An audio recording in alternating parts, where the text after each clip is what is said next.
গোপন সংবাদের ভিত্তিতে অভিযানে নেমে ২১ কেজি ৬৫ গ্রাম গাঁজা উদ্ধার করল রেল পুলিশ। গাঁজা পাচারের সাথে যুক্ত ২ মহিলাকে গ্রেপ্তার করা হয়েছে। বাজেয়াপ্ত গাঁজার বাজার মূল্য আনুমানিক ৩ লক্ষাধিক টাকা হবে বলে জানান জিআরপির ওসি। তাদের পুলিশ রিমান্ড চেয়ে আদালতে সোপর্দ করা হয়েছে বলে জানিয়েছেন ওসি তাপস দাস।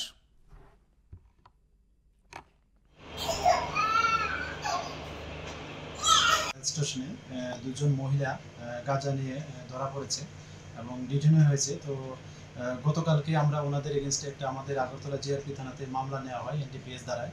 তো নাম জিজ্ঞেস করলে ওরা বলে একজনের নাম সুনিতা দেবী, যিনি পাটনা জেলা অন্তর্গত বিহার, আর অন্যজন হলেন শ্রীমতী রীতা দেবী, উনি বৈশালী জেলা অন্তর্গত বিহারে।